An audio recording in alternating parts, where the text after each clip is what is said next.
மனமது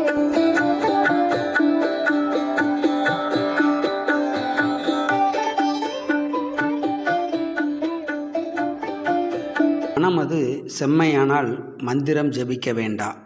மனமது செம்மையானால் வாய்வை உயர்த்த வேண்டா. மனமது செம்மையானால் வாசியை நிறுத்த வேண்டா.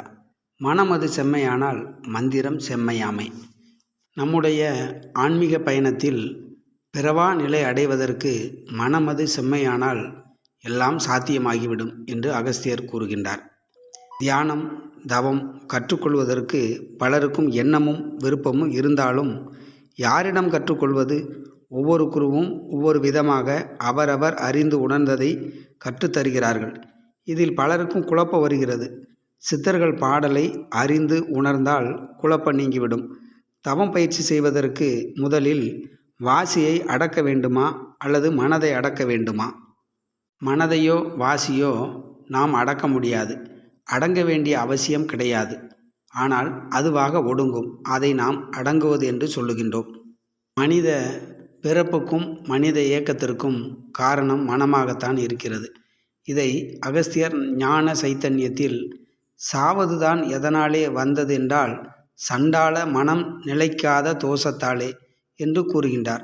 மனம் அடங்காததாலும் விந்தாலும் பால்குழி ஆசையாலும் ஆவதும் அழிவதும் ஏற்படுகிறது என்று அகஸ்தியர் கூறுகிறார். மனம் அடங்கினால் எல்லாம் அடங்கிவிடுகிறது. மனித உடலுக்குள் உயிர் ஆற்றலாக இருந்து பிட்யூட்டரி பீனியல் சுரப்பி மூளை பகுதிகளை இயக்கி உடலை இயக்குகிறது. இப்படி உடலை இயக்கும் சக்தியாக இருக்கும் உயிர் ஆற்றலோடு இருக்கும் காற்றின் அம்சமான மனம் ஒடுங்க வேண்டும். குருவின் உபதேசம் பெற்று கண்ணை திறந்து தவம் செய்து மூன்றாவது கண்ணை திறந்து தவம் செய்ய மனம் அடங்கும். அப்படி மனம் அடங்கினால் உள்ளே அறிவு குருவாக வந்து வாசியை அடக்கும். மனம் அடங்க அகஸ்தியர் என்ன சொல்லுகிறார் என்று பார்க்கலாம். தண்டுமுண்டு பண்ணாமல் இமை மூடாமல் சாதித்தால் ஜோதியும் இருளாமே. இருளதுவும் ஜோதியிலே மூடிட்டானால் ஏது இரு கொல்லியினால் சுட்டுப்போடு மருளில்லை யோகமதாய் வெளிச்சமாச்சு மனம் அடங்க வாசியது அடங்கும்பாறு என்று கூறுகின்றார். இரு கண்களை திறந்து மூடாமல் தவம் செய்தால் இருளால் ஜோதி மூடியிருக்கும். தொடர்ந்து தவம் செய்வதால் கண்ணில் தோன்றும் கொல்லி போன்ற நெருப்பால் இருள் விலகி வெளிச்சமாச்சு. அப்படி தோன்றும்போது மனம் அடங்கும், வாசியும் ஒடுங்கும்.